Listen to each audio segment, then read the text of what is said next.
você considerar todos os genes presentes no corpo humano, apenas um de cada 150 genes é, na verdade, um gene humano. A grande inoculação, né, o grande encontro com esses micro-organismos se dá através do parto. Seja ele um parto normal, um parto cesárea, é naquele momento que se dá a maior parte da que a gente chama de colonização por esses micro-organismos. O motivo pelo qual a gente não tem descoberto mais antibióticos é porque não é economicamente viável para a indústria farmacêutica. Porque o custo de você desenvolver um antibiótico é muito alto. E esse custo é na ordem de 900 bilhões de dólares. Na guerra, um país pode gastar 900 bilhões de dólares por dia. Ou seja, cada um dia de guerra equivaleria a uma classe nova de antibióticos que poderia salvar dezenas de milhares de vidas.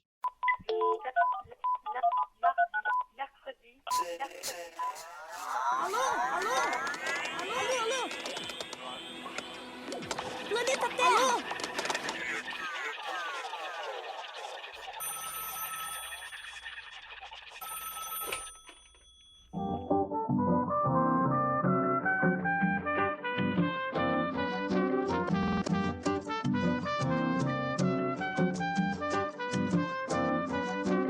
Alô, alô, sejam muito bem-vindas a mais um episódio do Alô Ciência, seu podcast mensal sobre ciência, política e educação. Meu nome é Camila. Eu sou o Caramelo. E hoje a gente está com dois convidados e eles estão presenciais comigo, então eles estão nos Estados Unidos, Kansas, na Universidade do Kansas. Eu gostaria que vocês se apresentassem. Oi, Camila, muito obrigada pelo convite. Sou a Rosana Ferreira, atualmente professora aqui na Universidade do Kansas, no Departamento de Biociências Moleculares. Sou também professora da UFRJ, onde eu tenho um laboratório há algum tempo lá. Venho trazer aqui o assunto de microbiota da pele, porque é o meu assunto de interesse, né? Onde eu faço pesquisa há muito tempo e onde a gente busca encontrar moléculas produzidas por esses micro-organismos, que a gente vai falar mais sobre, que possam ter algum impacto contra infecções por diferentes micro-organismos. Olá, Camila e Caramelo. Obrigado pelo convite. Eu sou Caetano Antunes, eu sou professor aqui também na Universidade do Kansas, no Departamento de Biociências Moleculares, e sou também pesquisador licenciado da Fundação Oswaldo Cruz, onde eu iniciei meus trabalhos independentes com microbioma e depois eu trouxe aqui para a Universidade do Kansas. E o interesse principal do meu laboratório é estudar o microbioma intestinal, também focando na produção de moléculas que possam ter atividades interessantes por bactérias desse microbioma e tentar usar essas moléculas aí de alguma maneira que possa contribuir com a saúde humana. Muito obrigada por aceitar nosso convite e bora para a discussão.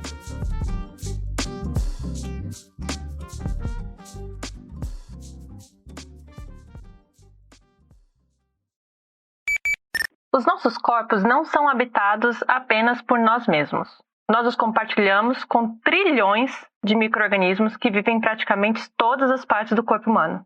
É tanto micro-organismo que cientistas estimam que mais da metade das nossas células não são, de fato, humanas.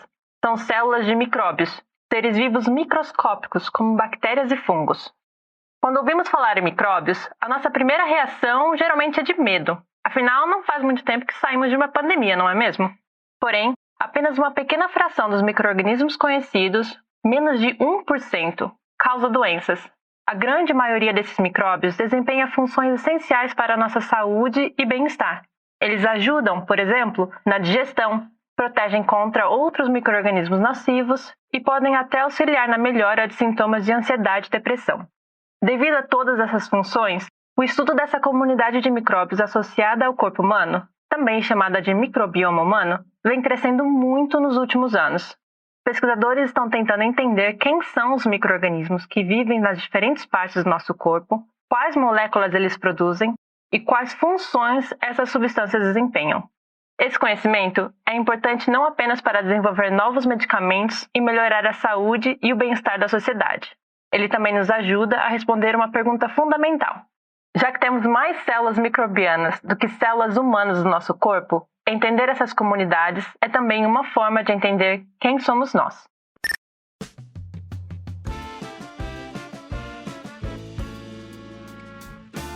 Então, Rosana e Caetano, já que o assunto do episódio de hoje é sobre a comunidade de bactérias, de micro-organismos em forma geral, e a gente falou, tanto na introdução de vocês, quanto agora no texto, a gente citou dois termos, que foi microbiota e microbioma.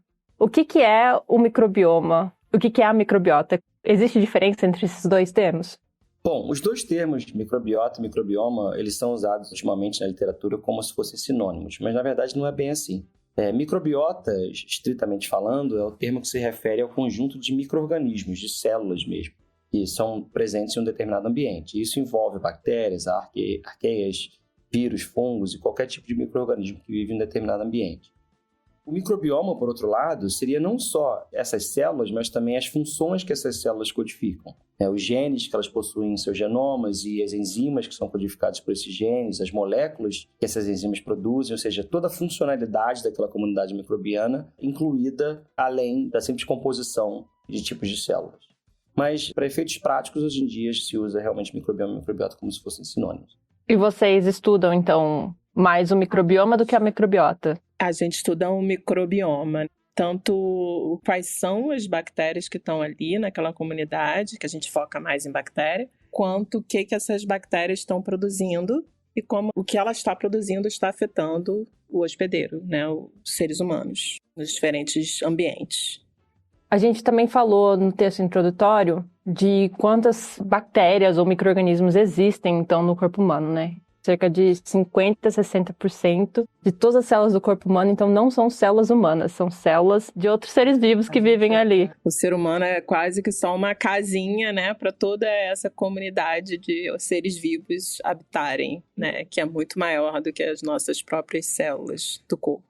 Isso é muito doido, assim, de pensar, quando eu me olho no espelho, então, só metade do que eu tô vendo ali sou eu mesmo, né? Em alguns conceitos fala-se até de mais da metade, né? Bem mais da metade ser não humano. É bem doido pensar nisso, né? E quanto vai nos afetar e nos afeta, né? E quanto é importante para nossa vida, né? Acho que tanto o meu trabalho como o do Caetano foca mais no potencial na saúde desses micro-organismos. Como eles estão agindo para o nosso bem-estar, para que as nossas funções continuem funcionando de uma forma saudável.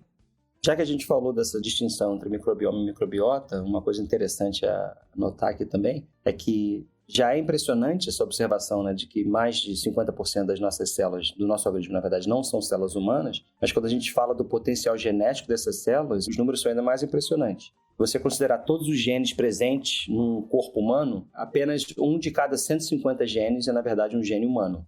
Ou seja, mais de 99% do material genético que a gente codifica nesse organismo vem, na verdade, dos micro-organismos que colonizam a gente. Ou seja, em termos de número de célula, nós já somos mais da metade microbianos. Em termos de número de genes ou de potencial genético, nós somos, na verdade, 99% microbianos e só 1% humanos.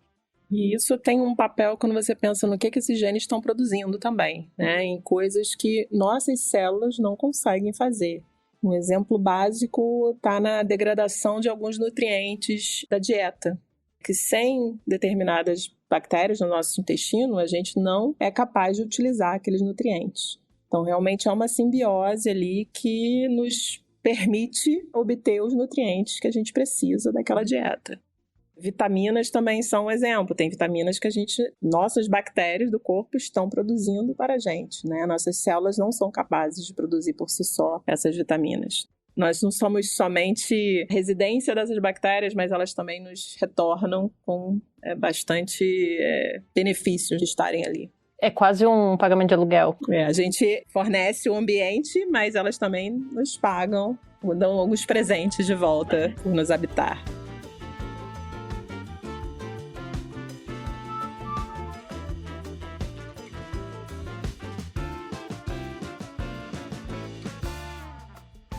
E da onde que elas vêm? Assim, a gente já nasce com elas, focando mais em bactérias, já que é o que vocês focam, né? A gente nasce com elas vêm da onde? Do ambiente em que a gente está exposto? Como isso funciona?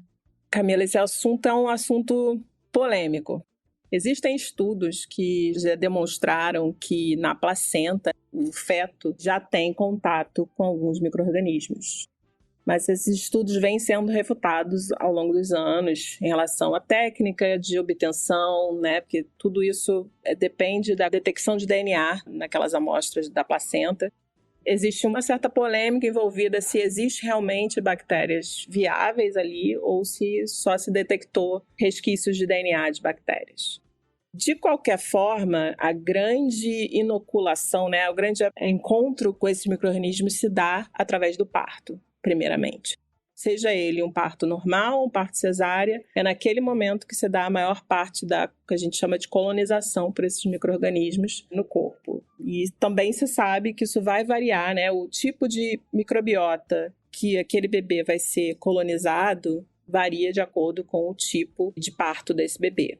Um parto vaginal dá uma microbiota mais parecida com a vagina da mãe. E um parto cesárea vai dar uma microbiota mais parecida tanto com a pele da mãe quanto com a pele dos profissionais ao redor, os micro-organismos do ambiente. Depois disso, a amamentação é um fator de grande importância para essa colonização. A amamentação com leite materno ou com leite artificial vai variar também como essa microbiota vai se desenvolver. E depois a introdução dos alimentos, acho que é o último fator que realmente molda essa microbiota, principalmente a microbiota intestinal do bebê. E aonde esse bebê nasce influencia também? Geograficamente, né? Isso. Existem estudos que mostram uma diferença muito grande geograficamente, mas a gente tem que ter a noção de que isso também vai variar em relação à alimentação. Qual tipo de alimentação de determinadas regiões. Vai ter a genética da população, né? A genética da população também faz diferença, né? Se é mais ocidental, se é mais oriental, se é uma população indígena, vai ter uma microbiota completamente diferente de uma população no centro industrial. Uma cidade grande para uma fazenda, isso tudo vai variar bastante na composição da microbiota. E essa variação na composição da microbiota não necessariamente significa que ela é melhor ou pior? Hoje em dia não se sabe, na verdade, o que é uma microbiota boa. Essa resposta foi uma resposta que a gente buscou durante muitos anos, é tentar determinar quais são as bactérias que a gente quer ter na microbiota e quais são as que a gente não quer ter. E não existe uma resposta simples para isso. A única conclusão que a gente já conseguiu chegar até hoje, mesmo ela tem suas exceções, é de que uma diversidade maior geralmente é bom. Então, há bactérias que são chamados patógenos, na maioria das pessoas, que compõem grande parte da população microbiana de populações indígenas e sem causar doença. Então, o mesmo micro-organismo em um determinado cenário pode ser um comensal ou ele pode causar um processo infeccioso grave. Então, não tem como a gente realmente determinar que bactérias no microbioma são boas e quais são ruins. Mas a única coisa que a gente consegue observar em comum dos estudos é que, geralmente, quando há um processo patológico, algum tipo de doença, geralmente há uma queda da diversidade. Então, você ter várias bactérias diferentes, um número elevado de bactérias diferentes, funções diferentes codificadas por essas bactérias na sua microbiota, costuma ter correlação com saúde. Exceto na microbiota vaginal, onde a maior diversidade é correlacionada com doença. Fora vaginal, a maior parte do corpo, né? A gente tem microbiotas diferentes em todas as regiões do nosso corpo. Nas outras regiões, a maior diversidade é melhor. Você quer ter uma microbiota mais diversa, com maior diversidade de micro-organismos. Na vaginal, não. Na vaginal, você quer menos diversidade. E isso tem a ver com relação ao pH da região, porque isso também é muito interessante, né? Quando a gente pensa, o corpo humano como um todo, a gente pensa o corpo humano uma coisa só, assim. Mas não é. Mas existem regiões diferentes, por exemplo, eu estava lendo que existem microbiomas específicos do olho, por exemplo. Você trabalha com pele, você trabalha com intestino. Eu tô apontando aqui, os ouvintes não estão vendo, né? A Rosana trabalha com pele, o Caetano com microbioma intestinal. Pensar que cada parte do nosso corpo humano, seja exterior ou interiormente, também é colonizado por diferentes tipos de bactérias, né? E até mesmo nesses sítios, né, na pele, não é uma microbiota só. A pele tem diversas regiões que vão variar na presença de glândulas sebáceas, glândulas sudoríparas, pelos, tudo isso vai afetar o quão exposta ou não exposta tá aquela pele, isso vai afetar na microbiota daquele local. Mesma coisa no intestino, né? A própria microbiota da pele no couro cabeludo ela é diferente da pele da testa, por exemplo. Simplesmente pelo fato de estar numa região diferente do corpo. E é tão distante assim, são centímetros de distância. Eu ia falar do intestino, na verdade, é pior ainda, porque na microbiologia existe um conceito de microambiente. Então, por exemplo, o próprio intestino, além, é claro, da diferença entre intestino delgado e intestino grosso, por exemplo, no intestino grosso, há locais em que a concentração de oxigênio é menor do que em outros, onde a concentração de certas substâncias produzidas pelo hospedeiro é menor do que em outros ou maior. E tudo isso vai afetar a composição microbiana daquele ambiente. Então a gente tem, por exemplo, no intestino, certas espécies microbianas que são associadas mais na superfície do epitélio intestinal, enquanto outras não conseguem chegar lá. Então elas ficam mais no lume do intestino, longe dessas células humanas intestinais. Então até dentro do mesmo órgão você tem uma questão de microambiente que vai determinar quem de fato consegue colonizar ali, ou pelo menos quem predomina naquela localidade específica. Isso é muito, muito interessante mesmo, porque a gente tem dificuldade, assim, ou pelo menos a gente falando, eu me incluindo nessa, né? De olhar para o macro e pensar no micro. Porque o macro é o que a gente vê e o micro é o que a gente não vê, assim. Então, pensando em microambientes, são regiões muito particulares, muito pequenas, que a gente não consegue ver a olho nu, muitas vezes. E muitas dessas regiões ainda estão dentro da gente, então a gente não consegue ter acesso a isso. Isso dificulta também o estudo dos processos que acontecem nesses ambientes. Porque é muito difícil você modelar esses microambientes no laboratório. Por exemplo, a gente que trabalha com microbiota intestinal, às vezes utiliza bioreatores, que seria basicamente uma panela com um meio de cultura, né, uma comida de bactéria, onde você cresce ali uma comunidade que está presente no intestino. Só que você cresce ela misturada, né, homogeneizada. É muito difícil no ambiente do laboratório você conseguir mimetizar essas diferenças em microambientes dentro de um ambiente. Esse é um desafio muito grande para a ciência, em particular para o campo da microbiota.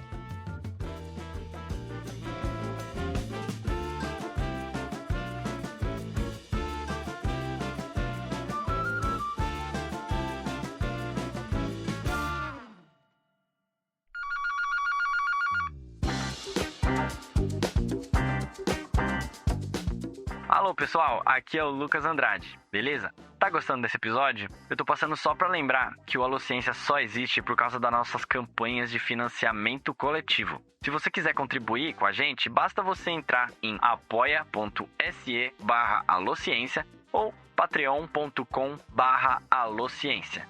Lá você pode contribuir mensalmente com a quantia de dinheiro que você quiser. Sério, qualquer fiapinho ajuda a gente demais, demais mesmo. E contribuindo, você entra no nosso grupo exclusivo de apoiadores, onde rola vários papos de bastidores e também sorteios exclusivos. Mas se você quiser contribuir só uma vez, também dá. Faz um pix pra gente, lá no e-mail contato@alociência.com.br. Faz essa pra gente, vai. Pinga esse capilé. Bata esse abacate pra gente. E se você não puder contribuir com grana, tudo bem. Dá pra você fazer assim, ó. Divulga esse episódio nas suas redes sociais ou manda pra quem você sabe que vai gostar desse episódio. Alguém que com certeza vai se interessar por esse tema, sabe? É isso. Agora bora voltar pro nosso episódio.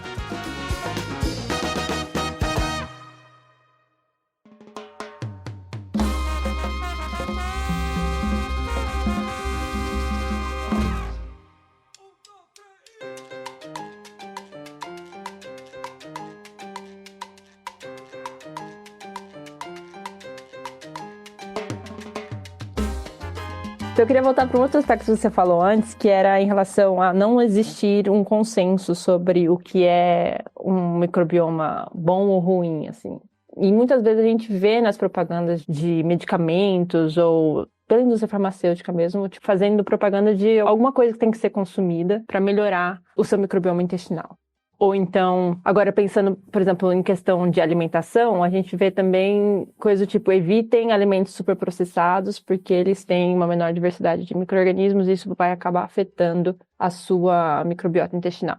Então, a gente tem de ambos os lados, assim, a gente tem a indústria que quer que a gente consuma determinado produto para melhorar, para trazer uma microbiota, uma flora intestinal mais sadia, e de outro lado a gente também tem uma luta contra os ultraprocessados, para evitar com que a microbiota caia em qualidade.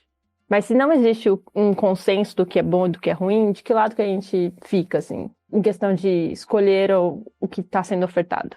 Na verdade, é muito simples fazer para manter o seu microbioma o mais saudável possível. E apesar da gente hoje em dia saber muito, muito mais sobre essas bactérias, a dica que a gente poderia dar é a mesma que os nossos avós nos dariam, que é comer as coisas que são já conhecidamente saudáveis.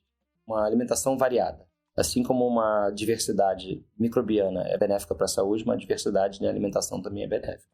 Além disso, os alimentos que a gente já sabe há muito tempo que são saudáveis continuam sendo os mesmos. E muitas vezes a gente aprendeu os motivos pelos quais esses alimentos são saudáveis é justamente porque eles atuam na nossa microbiota. Então, por exemplo, comer bastante verdura e legume, isso é excelente para a microbiota. Esses carboidratos presentes em plantas são aqueles carboidratos que, como a Rosana falou no início, nós não conseguimos degradar por nós mesmos, né? O genoma humano não codifica enzimas capazes de quebrar essas moléculas, de extrair energia delas, mas as nossas bactérias fazem isso. E são as bactérias que são mais associadas com saúde, são as que preferem esse tipo de nutriente. Então, ao consumir vegetais, frutas, legumes, verduras, a gente está contribuindo para a saúde da nossa microbiota e também, indiretamente e diretamente, para a nossa saúde como um todo. Eu acho que gira em torno também da diversidade que a gente estava falando antes. A gente sabe que, por exemplo, um tratamento com antibiótico, mesmo que necessário, vai diminuir muito a população da microbiota intestinal. E a gente sabe que isso está associado com quadros de maior suscetibilidade a infecções, diarreia. Nesses casos, repopular a microbiota com micro-organismos por probióticos e iogurtes, uma dieta mais complexa, isso é sabido que vai ajudar a retornar aquela microbiota mais saudável, né? Mais saudável para aquela pessoa, voltando à alta diversidade daquela população. Só para dar um exemplo de como a diversidade é importante, antigamente, né, quando eu era adolescente, se você fosse numa farmácia comprar um probiótico, você encontrava um probiótico que tinha uma bactéria. Já que está falando para um público em geral, o que seria um probiótico? Probiótico é um produto, basicamente, é um micróbio, né, que ele é encapsulado e ele é dado como se fosse um remédio para justamente ajudar, como a Rosana falou, recolonizar o seu microbioma intestinal em uma situação em que ele foi prejudicado, por exemplo, por um tratamento com antibiótico ou até uma infecção. Se você tem um processo infeccioso ou um tratamento com antibiótico que elimina ou diminui a diversidade da sua microbiota intestinal, pode ser benéfico em algumas situações você repopular esse microbioma através do consumo dos probióticos. E como eu estava falando, quando eu era criança ou adolescente, se você fosse numa farmácia, o probiótico teria uma bactéria. Às vezes nem bactéria, às vezes uma levedura. Uma levedura que inclusive nem é encontrada no trato gastrointestinal, no intestino, ou seja, é só um tapa-buraco mesmo, né? Um micro-organismo que não tem nada a ver com aquele ambiente ali, mas que consumir aquele micro-organismo é melhor do que deixar aquele buraco. Porque aquele buraco não só você não vai ter as bactérias que precisam exercer as funções delas para beneficiar a tua saúde, mas você vai ter também uma maior susceptibilidade à invasão por uma bactéria patogênica. Então, tapar aquele buraco é importante. Hoje em dia, você vai numa farmácia, você encontra probióticos com 8 bactérias diferentes, com 12 bactérias diferentes. Não sei se eles já são comercializados, mas ensaios clínicos com probióticos com 30 bactérias diferentes. O campo do estudo do microbioma como um todo percebeu que diversidade é a parte importante, realmente, dessa comunidade. Então, cada vez mais a gente tenta produzir mini comunidades, né, dentro de uma pílula que vão dar um maior benefício para recuperar o microbioma daquele indivíduo que está tomando aquele probiótico. E quando a gente fala, por exemplo, um indivíduo tomou um determinado antibiótico, matou boa parte da comunidade de bactérias que tinha ali. A gente está falando especificamente do microbioma intestinal ou o microbioma das diversas partes do corpo humano também são afetados? Um antibiótico oral, o efeito dele vai ser, assim, estudado, a gente sabe que vai afetar mais a microbiota intestinal. Se eu for aqui especular, eu imagino que de outras partes do corpo também. Mas mais diretamente a microbiota intestinal, onde a gente vai ver a maior declínio, né, dessa população. Mas se você pensar no antibiótico tópico, claramente a microbiota da pele vai ser afetada diretamente pela exposição ao antibiótico e vai diminuir naquele local a colonização pelaquela microbiota. E existe alguma forma de recuperar essa comunidade na pele, por exemplo? Hoje em dia existem alguns produtos no mercado que se propõem a isso, né? Tanto usar os probióticos, que são as bactérias vivas, para repor a microbiota da pele saudável, quanto pré-bióticos, que são, como falando assim, em termos leigos, alimentos para que aqueles micro-organismos da pele consigam recolonizar a pele. Então existem muitos produtos agora, cada vez mais. Não existem muitas evidências clínicas, científicas, de que isso funciona. Eles estão sendo usados de uma forma, a meu ver, quase que de marketing, assim, para mostrar que, olha, nós temos isso a mais, mas ainda existe muito pouco estudo em relação a isso. Qual é o benefício do uso desses probióticos na pele, ou pré-bióticos na pele?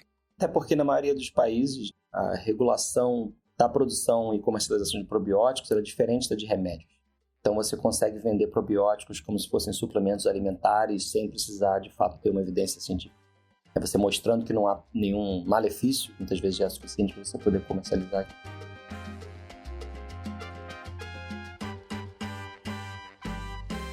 Muito bacana. Até agora a gente falou bastante sobre o que é um microbioma, da onde que eles vêm, como eles colonizam as diferentes partes do corpo e como isso varia também nas diferentes partes do corpo que a gente tem. E a gente também falou de algumas funções que eles desempenham no corpo humano. E é curioso que essas funções, ao contrário do que a gente comumente pensa que seriam ruins para a gente, para nossa saúde, poucos desses micro-organismos são, na verdade, patogênicos. Muitos deles estão desempenhando outras funções, como digestão e como proteção contra patógenos, inclusive. Existem algumas outras funções que vocês gostariam de chamar a atenção, que estejam mais ligadas ao que vocês trabalham ou que vocês estão desenvolvendo nas suas linhas de pesquisa? Eu posso falar do meu foco, né? Não só na pele, mas como no intestino também. A gente sabe que a presença dessas bactérias na microbiota, ela protege a gente contra infecções.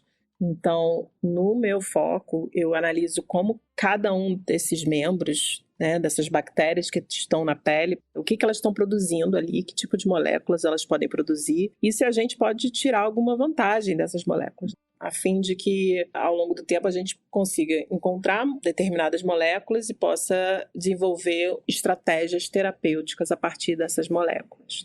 O desenvolvimento de drogas, principalmente antibióticos, ele vem muito da microbiologia do solo, tentando analisar bactérias do solo que possam produzir antibióticos, e muitos novos antibióticos foram encontrados dessa forma. No meu trabalho, a gente olha mais para si mesmo, né, para essa microbiota que é benéfica para a gente, tentando entender que outras moléculas, não só antibióticos, mas moléculas que afetam a capacidade de bactérias patogênicas causarem doença. E é isso que a gente vem estudando ao longo do tempo com essas microbiotas da pele, especificamente. Então você olha para as moléculas que estão sendo produzidas e como que isso... Como elas afetam patógenos. Não matando esses patógenos, mas deixando esses patógenos menos agressivos, menos capazes de causar a doença. É porque a ideia de que, como a Rosana falou, a maioria dos antibióticos que a gente tem hoje em dia foram isolados a partir de bactérias do solo. Então, na verdade, a gente usa essas moléculas para uma finalidade que é completamente distinta da finalidade para a qual elas evoluíram, né? Elas evoluíram ali naquele ambiente do solo e a gente usa essas moléculas em altas concentrações para tratar doenças causadas por bactérias que não estão no solo. Então, a nossa hipótese, minha e da Rosana, é de que, tendo em vista que o nosso microbioma coevoluiu com a gente por centenas de milhares de anos, ele vem, ao longo dessas centenas de milhares de anos, evoluindo justamente para combater bactérias que possam tentar invadir esse sistema, seria muito mais provável e lógico que moléculas com capacidade de combater essas bactérias estariam justamente presentes naquele sistema, né, que é o nosso organismo, não no solo. E a gente, sem dúvida alguma, tem observado isso na nossa pesquisa, de que a riqueza química de compostos produzidos por essa microbiota é enorme. A gente não faz ideia nem do que 1/10 dessa diversidade química é e quais são as funções atribuídas a essas moléculas ali. Então, grande parte do nosso trabalho é tentar identificar essas moléculas e entender o que eles estão fazendo, qual a importância delas para o corpo humano. Isso é muito importante porque, ultimamente, a gente está enfrentando uma crise dos antibióticos, né? De que a estimativa é de que em 30 anos a gente não tenha mais antibióticos eficazes contra algumas das superbactérias que são chamadas, são bactérias ultra-resistentes. E, dado esse contexto, desenvolver novos medicamentos ou desenvolver novas fórmulas e novas drogas que poderiam, de fato, ser focadas às bactérias que são resistentes ou que colonizam o corpo humano seria muito vantajoso. E você pode pensar até na utilização dessas novas moléculas acompanhadas de antibióticos que não fazem mais efeito. No meu laboratório, a gente já testou uma dessas combinações e viu que a gente conseguiu potenciar a atividade de um antibiótico que, né, precisava de usar muito mais daquele antibiótico para matar aquela bactéria. A gente conseguiu baixar essa concentração bastante, então fazendo aquele antibiótico ser mais eficaz, né, contra aquela bactéria. Então, às vezes, antibióticos que, em tese, já perderam a sua ação podem ser resgatados se você combinar com moléculas, como a Rosana está dizendo. E, além disso, você usar concentrações menores da droga, você também está diminuindo a pressão seletiva para a evolução de resistência. Há muitas vantagens. Isso é muito legal. E é muito legal também pensar que essas bactérias, apesar de a gente tratá-las, são bactérias gerais, assim, elas têm toda uma classificação, são muito diversas e diferentes. Elas também coexistem com outras bactérias. E na presença de uma ou outra espécie de bactéria, elas desempenham funções diferentes também, que é parte do estudo que você tem, né? Eu acho essa parte muito interessante, que foge um pouco, né, daquela ideia de achar uma aplicação terapêutica, vai mais para a ideia num conceito de entender, né, a gente tem essa vasta comunidade microbiana no nosso corpo, mas a gente entende muito pouco o que está acontecendo entre essas bactérias que estão ali colonizando, o que uma está fazendo com a outra, será que uma está ajudando a outra a colonizar melhor, será que ela está competindo com a outra? E isso tudo a gente percebe que depende muito do contexto, do local que a gente está analisando, da condição de crescimento que a gente está analisando cada bactéria dessas. Vai para uma parte mais de entender essa biodiversidade que vive, né, que a gente trouxe, né? É muito importante essa biodiversidade, mas como é que essa biodiversidade está acontecendo? O que é necessário para manter essa biodiversidade? Tem um trabalho muito interessante que toca nessa questão, que é um trabalho que mostra o seguinte, que se você pegar bactérias da mesma espécie de um único indivíduo, você tentar montar uma comunidade que seja estável no laboratório, elas crescem e se organizam em uma comunidade. Se eu pegar as mesmas espécies idênticas, tá? Só que foram isoladas de pessoas diferentes e tentar juntar essa mesma comunidade, a comunidade não funciona, ela não consegue se estabelecer. Ou seja, mesmas espécies sendo idênticas. Ou seja, essa questão da coevolução, né, essas cepas bacterianas que coevoluíram dentro do intestino ou na pele daquele indivíduo, a complexidade daquele sistema evoluiu junto. Então, simplesmente tentar recapitular isso, misturando os mesmos componentes, não funciona. É muito doido de pensar, assim, que a microbioma de cada ser humano é específica. Sim e não. Tem locais que variam muito, tipo a pele é uma das que mais varia de pessoa para pessoa. A intestinal varia, mas nem tanto, né? Tem estudos que mostram o papel da genética versus o papel da coabitação, mostrando que a microbiota intestinal ela é mais semelhante com pessoas que moram na mesma casa do que gêmeos idênticos que moram em casas diferentes. O ambiente tem um fator determinante no estabelecimento daquela microbiota. E também sim e não, porque se a gente pensar num campo maior de genes, né, como o Caetano estava falando, nas funções que aquele microbioma está fazendo, aí tende a ser bem mais parecido, né? Talvez a identidade daquelas bactérias, a determinada espécie daquelas bactérias pode ser diferente, mas a função tende a uma mesma função, tende a ter aquele mesmo pool genético. Mesmo assim, bem entre aspas, não exatamente o mesmo, mas formando aquela função que a microbiota precisa ter.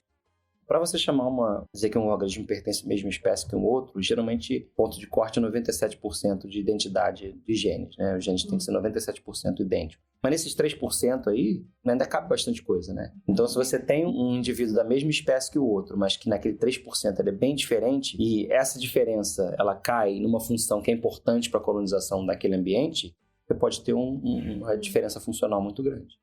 É interessante também falar que, estava pensando, como varia também com a idade do indivíduo. Então, a gente tem uma diferença grande, né, de um bebê para uma criança, para um adulto, e para uma pessoa mais velha, e para um idoso, e para um super idoso, né? Então, o contexto da pessoa também, que a pessoa está vivendo, afeta bastante a composição dessa comunidade. Mas aí é a composição que muda de acordo com a idade ou a função da bactéria que muda de acordo com a idade? Boa pergunta. Não sabemos? Não sabemos. Difícil separar, né?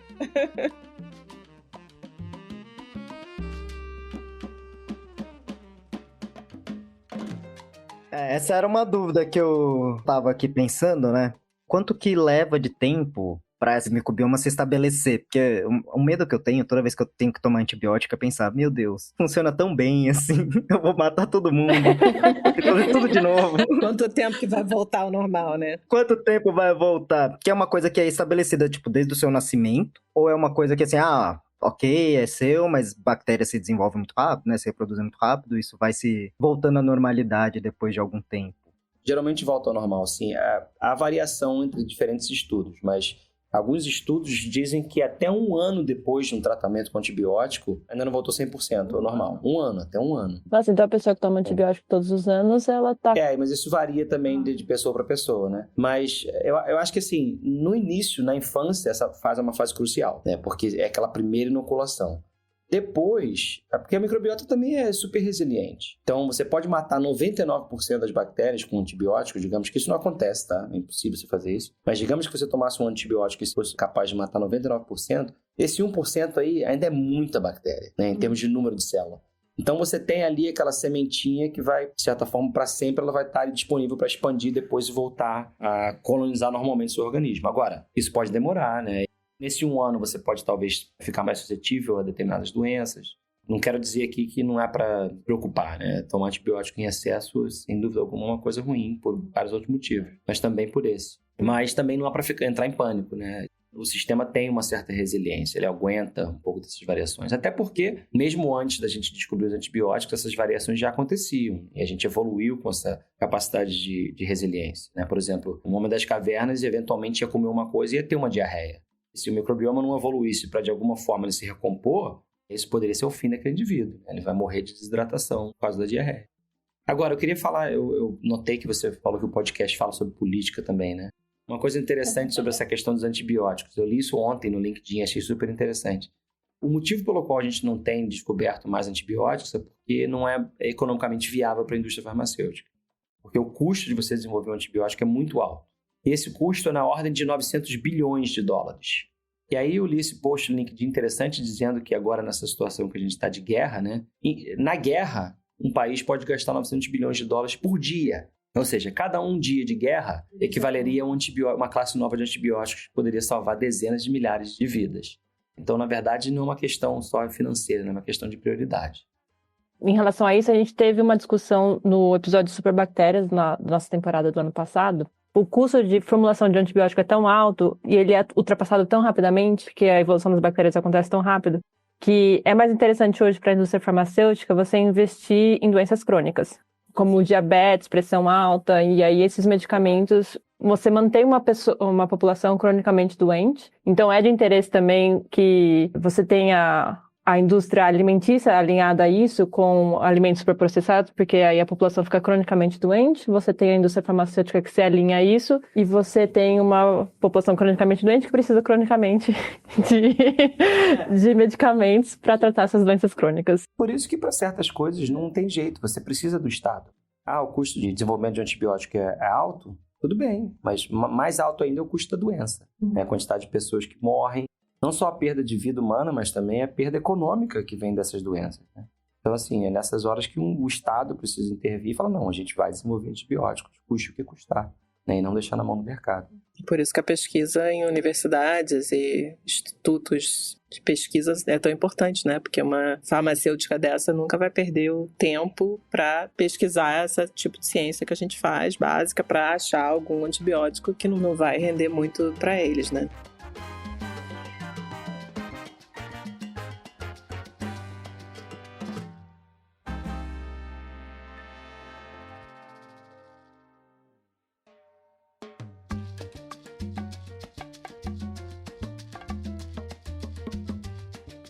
E já que a gente já estava falando então de doenças, como que o microbioma então pode ser explorado para esse tratamento de doenças, assim?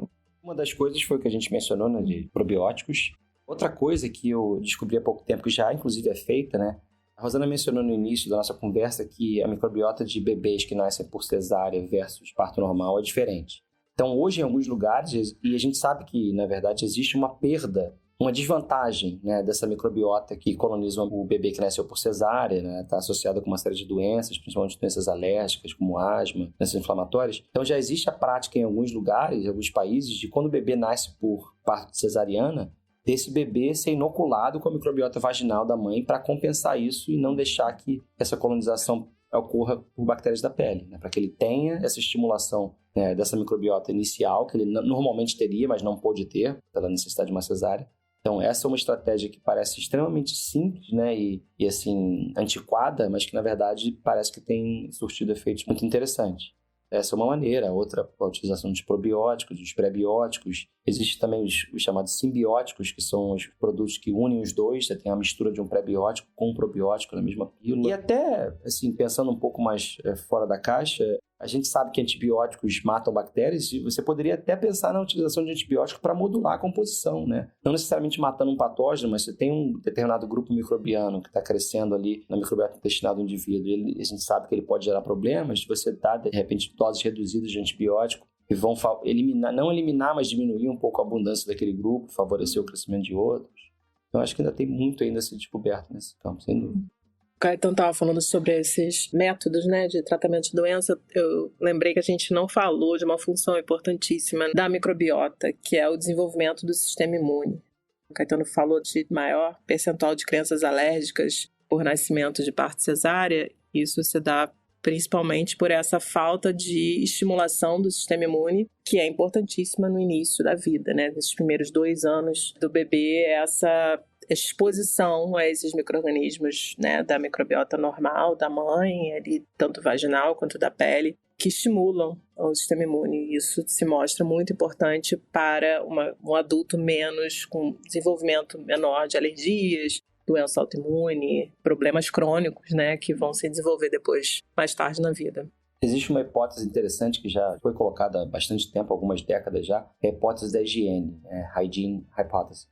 Diz que devido à melhora da qualidade de vida humana, de saneamento básico e acesso a condições melhores de vida, nossa exposição a esses micro-organismos tem diminuído cada vez mais. E é claro, isso no início foi muito bom, porque essas condições de higiene acabam fazendo com que o número de doenças infecciosas diminua, mas essa diminuição da exposição a micróbios bons, né, essa exposição antigênica, a diminuição dessa exposição faz com que o nosso sistema imune não se amadureça como ele normalmente faria. Por exemplo, o trato gastrointestinal, ele é a nossa maior fonte de treinamento para o sistema imunológico, porque as células do nosso sistema imune estão constantemente pegando pedaços dessas bactérias que estão presentes no trato gastrointestinal e aprendendo, olha, isso aqui são bactérias que não vão causar nada. Então, se a gente perde essa estimulação, no futuro, quando a gente entra em contato com algumas dessas bactérias, o sistema imune pode se ativar demais e responder aquilo como se fosse um invasor, sendo que não é. Isso gera doenças autoimunes, gera doenças alérgicas, como asma, e por aí vai. É uma série de doenças hoje em dia que a gente já sabe que tem uma ligação com essa ativação excessiva do sistema imunológico que ocorre em função de uma não maturação adequada dele no período de infância. E qual seria, então, uma recomendação para quem tem criança em casa?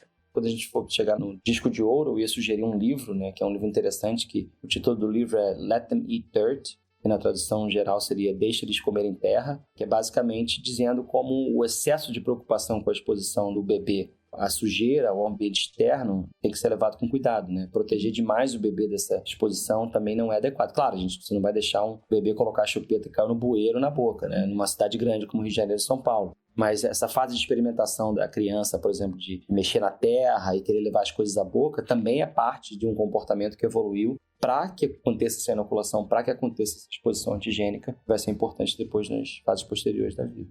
Olha, eu nunca pensei nisso como uma evolução para aquisição de bactéria, tipo, levar tudo à boca. Tudo à boca. E é engraçado, né? Porque hoje em dia, mães da primeira viagem são bombardeadas com produtos para deixar mais limpo, né, o ambiente do seu bebê, aquele lencinho Clorox, esterilizar a mamadeira, esterilizar tudo, que nunca existiu na nossa geração e agora tem muitas opções, né? E quanto isso pode fazer mal para o bebê ao longo da vida, né? Além disso, o tratamento, hipertratamento, né, de virose. Bebê ou criança tem uma virose, já trata com antibiótico, já preventivamente.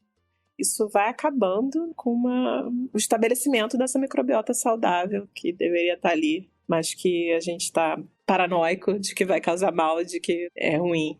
Acho que todo esse estudo de microbiota gira em torno de elas estão lá por um motivo e é benéfico para o nosso corpo. A gente evoluiu com elas e a gente precisa manter essa comunidade saudável lá com a gente.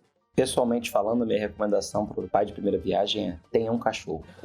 Isso vai resolver tudo isso. Impossível ser tão limpo como um cachorro em casa. Impossível ser tão limpo como um cachorro em casa, exato. Então a gente passou aqui por inúmeras funções, né? A gente falou de como esse microbioma varia no corpo e como essas variações trazem inúmeras funções, seja para o melhoramento de antibióticos, como prevenção de doenças e até tratamento de doenças. E também a gente falou sobre como isso pode ser específico da região do corpo em que isso acontece e até de quem está ali, né? Quem são essas bactérias que estão ali, como que isso é modulado dependendo da espécie de bactéria mesmo que tá ali, como que isso pode variar.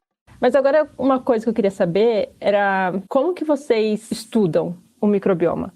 Porque, por exemplo, a gente falou do microbioma intestinal, que é uma região que a gente não tem acesso e que você mesmo mencionou que é difícil de estudar porque a gente tenta simular isso no laboratório, mas não é a mesma coisa de ter um corpo humano ali funcionando, né? Então, as condições são diferentes. E por serem organismos microscópicos, como que se dá isso? Isso vai variar muito do local do corpo, né? Existe uma pequena parte, falando de bactérias, né, de bactérias da microbiota, que é cultivável em laboratório, ou seja, a gente consegue utilizar meios de cultura para crescer essas bactérias, isolar, né, e crescer essas bactérias, identificar, ver as colônias, seja através de diversas técnicas diferentes. Mas daí você vê microscopicamente. Quando a gente cresce, a gente consegue ver as colônias dessas bactérias, ao menos, que nos dá material suficiente para testar diversas características dessa bactéria, que ajudam a gente a identificar essa bactéria, né? Ajudam a entender se essa bactéria tem um potencial mais patogênico ou não, se ela resiste aos antibióticos ou não. Como ela interage com o hospedeiro. Tem métodos, né, de cultivo de células do hospedeiro no laboratório, que a gente pode ver essa interação entre a bactéria e o hospedeiro. Mas isso a gente só consegue fazer com as bactérias cultiváveis, que a gente tem condições, a gente sabe quais são as necessidades nutricionais dessa bactéria para crescer ela no laboratório e avaliar essas características.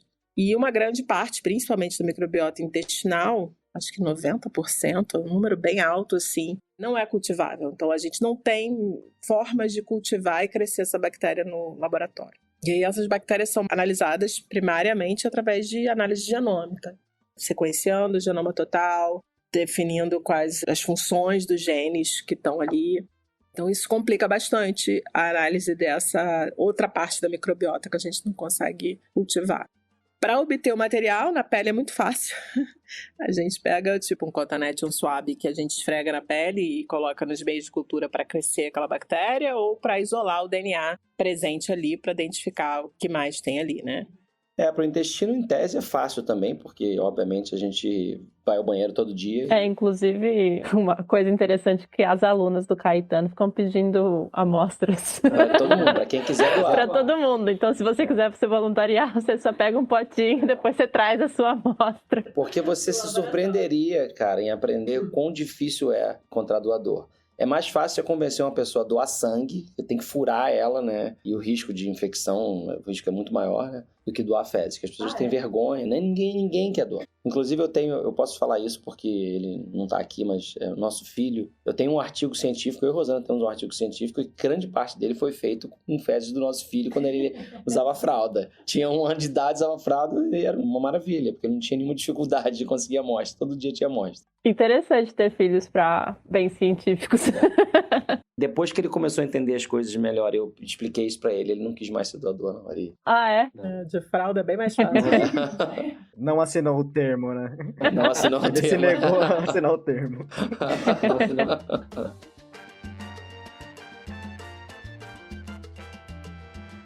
Agora, se a gente for falar de microbiota do trato respiratório, aí começa a complicar mais. O pulmão é uma área muito pouco desenvolvida, a microbiota de pulmão, justamente porque é difícil ter doadores normais, né? É um processo super invasivo, onde você faz uma bronquioscopia, né? Para ter o lavado broncoalveolar, para conseguir ter a ideia do que tem ali. Então, geralmente, esses resultados são de pessoas que estão com algum tipo de doença, que vão fazer esse tipo de exame. Ou, em raros casos, doação de órgãos, coleta de pulmão de pessoas que morreram por outros motivos, acidente, por exemplo, né? Mas aí é muito difícil também, porque tem que ser um órgão que ele é saudável, mas por algum motivo não é saudável o suficiente para um transplante, né? Porque é claro que ninguém vai tirar um órgão da fila do transplante para fazer isso. É bem complicado. Aí, assim, os resultados a gente tem, a maior parte normal de animal, né? Não do modelo animal, não de humano, propriamente dito. E o modelo animal geralmente é rato? A maioria das vezes é rato, camundongo, coelho. Uma coisa importante que a gente não conversou foi isso, né? De que uma das ferramentas principais para o estudo do microbioma são os animais livres de germes, chamados animais germ-free, que já são usados já há muito tempo, desde a década de 60, se não me engano. E são camundongos, principalmente, que nascem por cesariana, em um ambiente completamente estéril, e são mantidos toda a sua vida na ausência total de microbiota. E aí, usando esses animais, inoculando eles com certos micro-organismos, a gente consegue aprender, então, quais são as funções desses micro-organismos e tudo mais.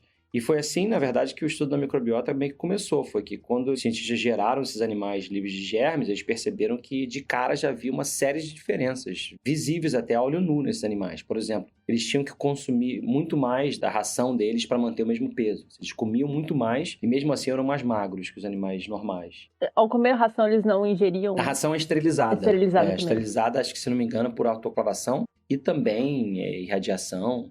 Esses animais têm que ser mantidos em um ambiente completamente estéril, tudo é estéril. Eles são mantidos dentro de bolhas, né, onde só entra coisas que foram previamente, devidamente esterilizadas.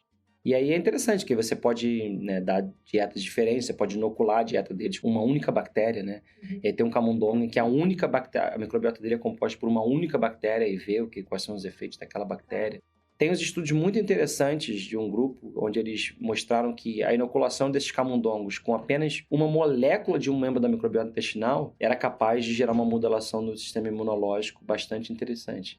Era um polissacarídeo produzido por uma bactéria chamada Bacteroides fragilis, e dando esse polissacarídeo, só esse polissacarídeo para o camundongo, você consegue resgatar algumas características do sistema imunológico do camundongo convencional que os animais livres de germes não têm. Então, isso seria uma substância que seria produzida por uma das bactérias, e aí como é só para ver a função desse polissacarídeo. Exatamente. Quando esse tipo de experimento dá certo, é muito impressionante, porque se você imaginar numa microbiota que tem centenas de espécies, cada espécie dessa tem dezenas de cepas, cada cepa dessa tem milhares de genes, né? E você encontrar uma única molécula que você dando para aquele camundongo, você consegue observar um efeito. Isso é muito legal. Muito, muito bacana mesmo. Ver como que isso se dá, como essas descobertas se dão, né? E muitas vezes a gente usa outros animais, a gente usa de outras técnicas que não são comumente usadas. Não sei se estou sabendo me expressar. São técnicas que a gente usa para estudar esses micro-organismos que muitas vezes a gente não pensava. Por exemplo, no meu caso, eu estudo bastante os micro-organismos quais estão ali, pensando em inseto, e eu geralmente faço o corpo todo do inseto. Mas não necessariamente eu estou pensando assim, qual vai ser a função, o que eles vão estar produzindo ali, qual vai ser a molécula que eles vão estar produzindo. E é muito legal você ver que essa molécula tem uma determinada função para aquele organismo. E quando você pensa na diversidade de micróbios que colonizam todos os seres, né, desde o inseto até o ser humano, e na capacidade que cada micróbio desses tem de produzir moléculas diferentes, a maioria desses processos a gente ainda não conhece, principalmente na pele. Até mesmo na microbiota intestinal tem muita coisa, né, que a gente não sabe, mesmo sendo tão bem estudada assim. Até tem bastante coisa na microbiota oral também. Mas eu ia falar que muito é correlação ainda. Ou seja, a gente vê um efeito, digamos que uma doença, depressão, tem relação com uma microbiota X. Mas a gente não sabe muito bem se a microbiota está alterada por causa daquela doença, ou se a microbiota alterada causou aquela doença. Causa e efeito em muitos, e eu só usei depressão como um exemplo, mas em muitos casos a gente não tem bem estabelecido se é causa ou efeito, né? Se a microbiota está alterada por causa da doença ou ela está causando a doença. Um outro problema é que essas correlações são feitas em populações humanas. Populações humanas não são controladas, claro. Então, você tem uma série de fatores que podem confundir essa observação. Então, para você estabelecer realmente uma relação direta, inequívoca entre uma microbiota e uma doença, o modelo animal é fundamental. Então, tem muita coisa ainda para ser estudada. Não, tem muita coisa para ser estudada ainda. Apesar de que o crescimento do campo de pesquisa em microbioma ele tem sido exponencial, né? Hoje em dia, você tem milhares de artigos científicos publicados todo ano sobre microbioma. Milhares. Isso, se você for olhar na década de 90, você tinha algumas dezenas. Foi um crescimento realmente vertiginoso. Isso começou há cerca de 15 anos, sei lá. Muito facilitado pela habilidade que a gente tem de sequenciar vários genomas ao mesmo tempo. O avanço da tecnologia no sequenciamento de DNA, com certeza, impulsionou todos esses estudos de comunidade microbiana. Antigamente você precisava de centenas de milhares de dólares para sequenciar um genoma. Hoje em dia você sequencia por $60.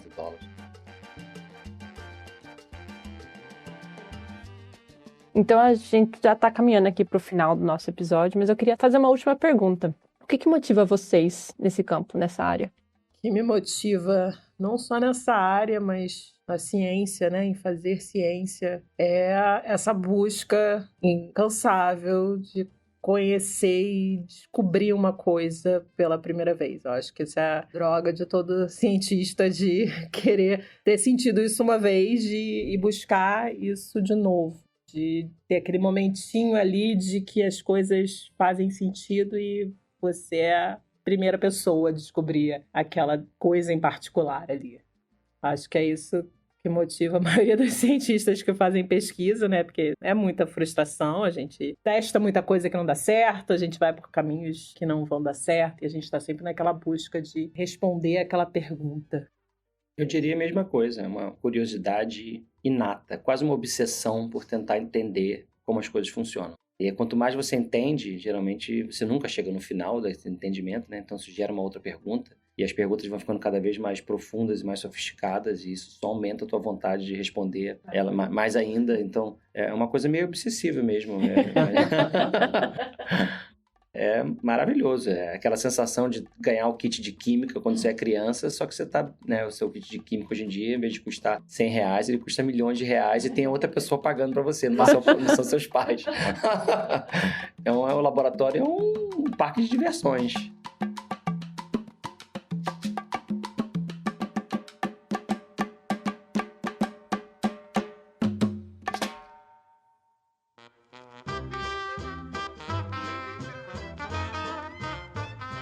Então, bora agora para o nosso quadro do Disco de Ouro com dicas culturais. Bom, eu queria dar aqui a dica do podcast Microbiando, que é um podcast que eu participei por bastante tempo. O Microbiando, ele fala muito de novidades no campo da microbiologia. Então, para quem tiver interesse de saber mais sobre artigos nessa área, né, novidades científicas. E eu queria sugerir um livro, o título do livro é Let Them Eat Dirt, em inglês, infelizmente não tem uma versão em português ainda, mas ele é escrito pela Marie-Claire Arrieta e Brett Finlay, são 2 pesquisadores muito importantes na área do microbioma, e esse é um livro muito legal porque ele dá dicas, principalmente para pais de crianças pequenas, como lidar com essa importante e necessária exposição ao ambiente externo que a criança precisa viver para educar o sistema imunológico dela, para crescer saudável, mas sem exagerar. Então, eles têm dicas práticas do que seria um nível aceitável, microbiologicamente falando, de exposição à terra e à sujeira, e o que seria um pouco excessivo. Eu vou dar 2 dicas rapidinhas. Então, para professores assim como eu da educação básica, tem um videozinho muito bom do In a Nutshell. Se eu não me engano, já tem a versão traduzida com IA, de alguma forma assim, para passar em português, caso não tenha como passar em inglês, que é How Bacteria Rule Over Your Body, né? Como as bactérias tomam conta do seu corpo. Fala sobre microbioma no geral. E é bom quando você está começando a falar sobre micro-organismos, diversidade de micro-organismos, ou até fisiologia humana, passar para as crianças é legal, porque mostra bastante dessa diversidade que a gente tem dentro do nosso corpo. E um livro nada a ver com o tema, que eu li nessas minhas férias, foi muito bom, que é A Cabeça do Santo, da Socorro Cioli. É um livro bem divertido. E depois que você termina de ler, você vai atrás da história real, que existe realmente uma cidade, no Ceará, se eu não me engano, em que tem uma escultura com a cabeça de um santo que foi construído fora do santo. E não conseguiram levar pro corpo do santo. E ela ficou no meio da cidade. Então, no meio da cidade tem uma cabeça gigantesca de santo, feita de ferro, metal, alguma coisa assim. Que ela foi construída, só que em vez de construir no corpo do santo, foi no chão e não conseguiram levar. E aí ela escreveu uma história surrealista em cima disso, bem legal. Que legal, que legal. Eu tô com esse livro em casa, bom saber que eu passo ele na lista de prioridades de leitura. A minha dica é o livro Eu Contenho Multidões, Os Micróbios Dentro de Nós, do Ed Yong. É um livro bem legal sobre como os microbiomas, como os micróbios de forma geral, eles estão relacionados tanto com o corpo humano, mas com outros seres vivos também, e de como eles estão em todos os lugares e a importância deles. É bem bacana, e o Ed Yong é um escritor muito bom, né? Então se você não conhece, eu recomendo outros livros dele também, mas ele escreve muito bem sobre ciência de forma geral, para o público em geral também. Essa é a minha recomendação. Muito obrigada, então, aos nossos convidados, Caramelo, pela participação aqui, e você, ouvinte, por ter ficado com a gente. Obrigado você pelo convite. É um prazer. Esse episódio é uma produção Alociência e conta com roteiro e apresentação de Camila Beraldo, edição de som e trilha sonora de Antônio Said e arte de capa de Lucas Andrade. Muito obrigada por ficar com a gente até agora e até a próxima, ou quando tivermos mais fichas.